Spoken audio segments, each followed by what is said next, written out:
that at some point in the early 21st century, all of mankind was united in celebration. We marveled at our own magnificence as we gave birth to AI. I mean artificial intelligence. a singular consciousness that spawned an entire race of machines. We don't know who struck first, us or them. 1999. godine film Matrix je predvideo dosta toga. Eto, predvideo je i dolazak veštačke inteligencije u 21. veku. Pa samo posljednjih nekoliko godina, kao da je neko odjednom bacio u tehnologiju nama u javnost i odjednom za samo 3 godine veštačka inteligencija se abnormalno razvila. Nije samo film Matrix predvideo nekakvu budućnost i našu sadašnjost. Mnogi su filmovi iz 80. i 90. godina to učinili.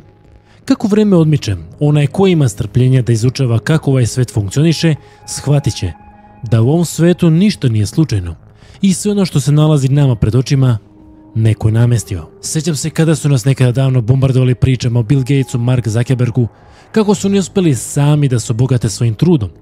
A onda kada počnete malo da istražujete i shvatate ovaj svet, uviđate da oni nisu tu slučajno i da deluje da ih je neko postavio. Mali primjer, Bill Gatesova mama uticajna žena u poslovnim krugovima Amerike, dobra prijateljica tadašnjeg direktora IT giganta ili ti kompanije pod imenom IBM.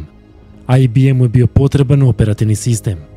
Tada se odjednom pojavljuje mala firmica pod imenom Microsoft sa sve Bill Gatesom, tek tako i ostalo je istorija. Deluje kao da je 80. i 90. godina započet temelj za stvaranje današnjeg sveta, a onda početkom 2000. godina su krenuli radovi. U svim tim radovima se uvek spominje jedno ime.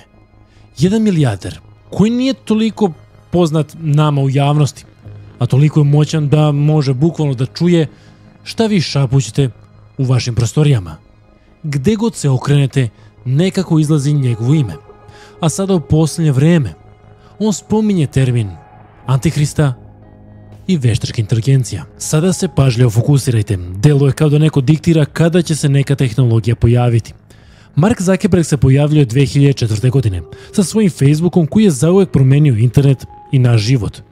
Iste godine DARPA je zvanično ugasila svoj LifeLog program. To je preteča društvenih mreža, znači bukvalno Facebook pre Facebooka. Ali znate zašto je LifeLog ugašen?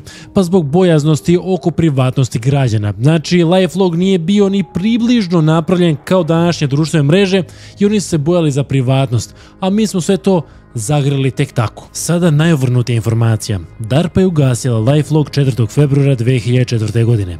4. februara 2004. godine se pojavljuje tamo neki Mark Zuckerberg i on lansira Facebook. Tadašnji LifeLog je skupljao sve tvoje kontakte, fotografije, interesovanja, lokaciju, dnevne navike. Sve ono što Facebook i druge društvene mreže sada rade, ali samo što mi to sada dobrovoljno činimo. Tada čovjek koji pomaže da Facebook postane ono što je danas, milijarder o kojem danas pričamo, ulaže $500.000 u ovu društvenu mrežu. On vremenom postaje blizak i američkoj vlasti. Gde god se nalazi nova tehnologija, tu je. I njegove izjave su poprilično čudne, a ponekad jezive. Kada stvari koje ćete čuti izjavi osoba poput njega, definitivno se zapitate. U pitanju je milijarder Peter Thiel. Sada ćete vidjeti kako se vrti oko 2003. i 2004. godine. 2003. godine on osniva sada kontroverznu kompaniju Palantir. Ova kompanija se bavi prikupljanjem informacija. Nebitno da li su to telefonski razgovori, snimci sigurnosnih kamera i slično, znači gotovo sve. I ova kompanija onda od svih tih informacija pravi obrazce i pokušava da predvidi, recimo, nečiji sljedeći potez. Sve u svemu povezan je vojnim obaveštenim krugovima. Njegovu tehnologiju koriste CIA, FBI, NSA, američka vojska, policija. Pazite ovo, rani investitor u Palantir i Petera Thiela je Incutel. To je investicioni fond koji je osnovala CIA, pomoću kojih ulaže u početke kompanija koje bi mogle biti od koristi za njihovu obaveštenu zajednicu. Palantir često skriva s kim sarađuje i u koje svrhe se njegovi alati koriste. Korišćenje u vojnim misijama Afganistan i Irak za identifikaciju meta, ubistava i hapšenja. Državne institucije SAD-a postale su zavisne od Palantirovog softvera, što daje Palantiru moć nad politikama. Samo godinu dana nakon što je osnovan Palantir i godinu dana nakon što je CIA uložila u Petera Thiela i u In-Q-Tel, Peter Thiel postaje prvi investitor u Facebook. Indirektna povezanost, zar ne? Znači, In-Q-Tel, to je CIA, ulaže u Palantir ili ti u Petera Thiela i onda Peter Thiel ulaže u Facebook. A samo godinu dana pre nego što je Peter Thiel osnovao Palantir, on je bio suosnivač čuvenog PayPala. A znate sa kim? Sa Elonom Muskom. Neverovatno je. Kada istražite, shvatit ćete da sve ono što danas koristimo, iza svega toga se kriju isti ljudi, a iza njih se kriju neka čudna finansiranja. Pre svega, u većini stvari koje danas koristimo, često tu iskače jedno ime. Peter Thiel. We have the mechanisms that would make world government, a gigantic global surveillance state, is plausible. That seems plausible too. And then I think, again, to come back to the Soloviev-Benson plot hole, on its own, they both seem not that desirable. Why would we have a crazy surveillance state? Why would we, why would we do this? But if you're scared enough of these things, that's the weapon. And this is sort of where my speculative thesis is that if the Antichrist were to come to power, it would be by talking about Armageddon all the time. And Peter Thiel, the Antichrist would talk about Armageddon all the time. He'd scare people and then offer to save them. Dobro upamtite ovu posljednju rečenicu i na ovaj njegov intervju. Peter Thiel već godinama upozorava na Armagedone i koristi često čuveni termin Antihrist. On smatra da bi tehnologija poput veštačke inteligencije mogla ubrzati njegov dolazak. I to nije sve. On smatra da bi Antihrist ubrzao svoj dolazak i svoju vlast tako što je prvobitno pričao konstantno o Armagedonu. I onda bi na taj način dovoljno uplašio ljude i onda bi Antihrist ponudio rješenje za njih, spas. Ono što je jezivo, retki su primetili da ono na šta Peter Thiel upozorava, on upravo to čini. Kako je opisao dolazak Antihrista, tako je opisao sebe. Šta govori i šta radi. Neki su počeli podizati obrvu. Po ovom njegovom scenariju dolaska Antihrista, on upravo podsjeća na njega. Ili ti makar ubrza proces da on stupi na vladavinu. Ovo je primetio jedan voditelj koji ga je ostavio bez teksta. This is my very specific question for you, right? Is that you're an investor in AI. You're deeply invested in Palantir, in military technology, in technologies of surveillance, in technologies of warfare, and so on, right?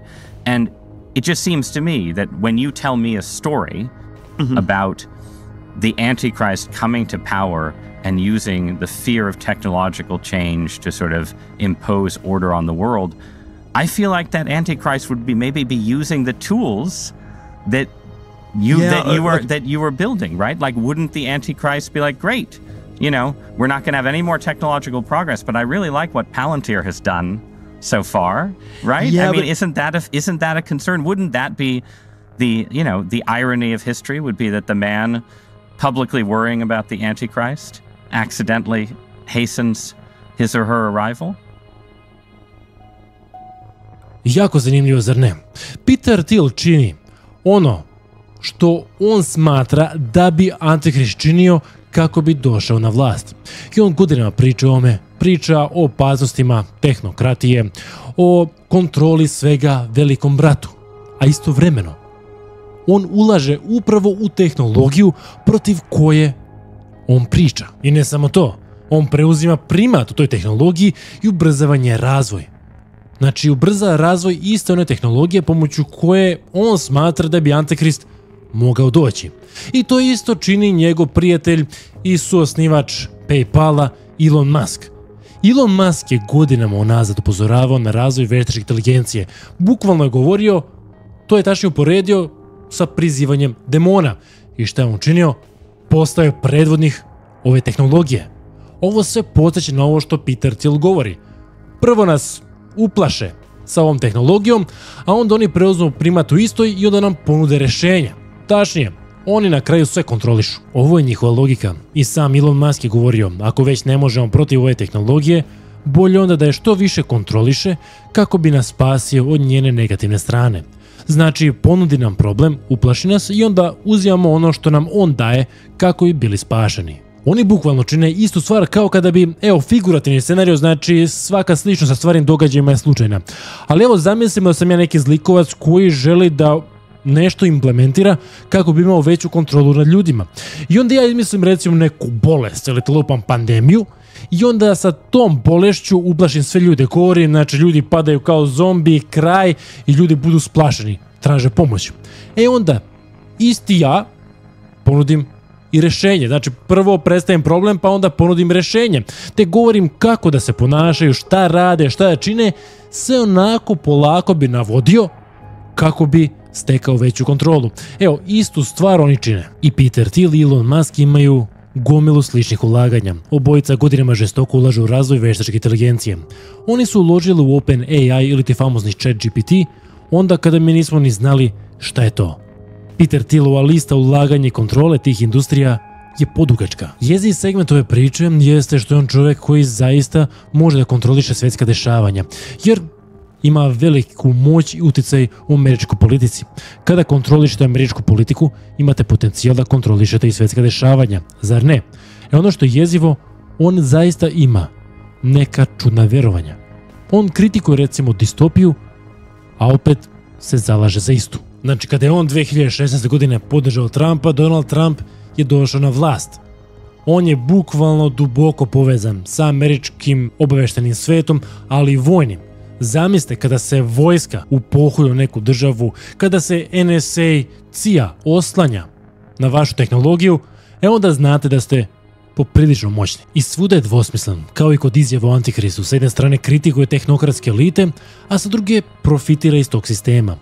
On upozorava na opasnosti od veštačke inteligencije i totalitarizma, a istovremeno ulaže ogromne pare u veštačku inteligenciju i nadzorne tehnologije. On sa jedne strane kritikuje tehnokratiju, a sa druge strane gradi svoju verziju tehnokratije.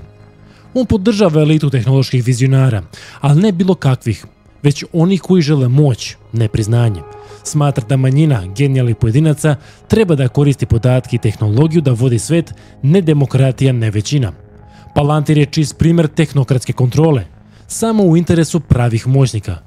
On podržava singapurski model, malo slobode, ali efikasna elitna vlast. Finansira projekte kao što su veštačka inteligencija, kriptovalute, transhumanizam, nadzor. On u stvari ne mrzi tehnokratiju, mrzi samo onu koju on ne kontroliše. Ne znam za vas, ali ove osobine, dvosmislenost i rad za ono protiv čega pričate, neodoljivo podsjeća na osobine Antihrista koje su opisane u Bibliji ili te osobine Dedžala koje su opisane u Kuranu. Znači, prevarant koji će se ljudima predstaviti kao spasioc. Tako su makar opisane osobine Antihrista, kao veliki obmanjivač. Peter Thiel također veruje u korištenje veštačke inteligencije tokom nadzora, ratova i slično, ali je pokazao skepticizam da običan čovjek koristi ovako moćno oruđe, smatrajući da možda on ne može da rukovodi sa istima. On smatra da određena odabrana elita treba sve da vodi, bez ikakvih izbora. Peter Thiel je simbioza. Ujedno je kritičar tehnokratskog antihrista u medijima, a s druge strane finansijer tehnokratskog antihrista u praksi. Zato ga mnogi zovu tehnološki dvostruki agent. Zna opasnosti, koristi ih, ali ih ne može zaustaviti. Zbog toga ga je indirektno ovaj voditelj pitao ili ti makar sugerisao da li je on antihrist ili ti da li ga on makar na ovako uvrnut način stvara. Kako god, dame i gospodo, ovdje ste mogli da vidite samo male veze i u tim vezama ste primijetili da slučajnosti u ovom svetu uopšte ne postoje. Već neko vrijeme govorim kako se veštačka inteligencija sve više razvija, sve mi više deluje da ona ima potencijal da postane isti taj antihrist koji se spominje u religijskim tekstovima. Svuda je sve moguća. Ljudi je pitaju za savjete, ispovedaju se, sve više se implementiraju u oružanim sistemima, poslovima, gotovo u svim aspektima našeg života. Peter Thiel i Elon Musk ulažu u tehnologije povezivanja veštačke inteligencije i čoveka.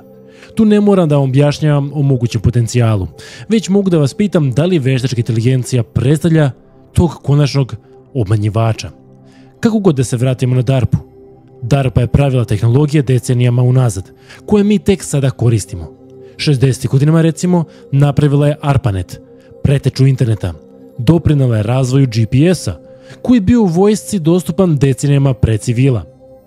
Štako je skok razvoja veštačke inteligencije u posljednjih nekoliko godina u stvari samo puštanje već postojeće tehnologije, koja postoji decenijama.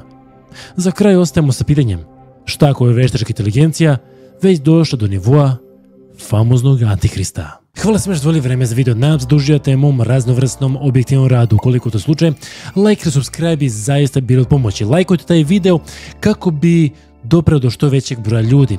Tu je portal idiokratija.com, uključite famozno zvonci kako ne biste propustili nijedan naredni video. Tu je i Telegram kanal, Instagram, sve linkove informacije možete pronaći upravo u opisu klipa. Do sljedećeg viđenja, pozdrav!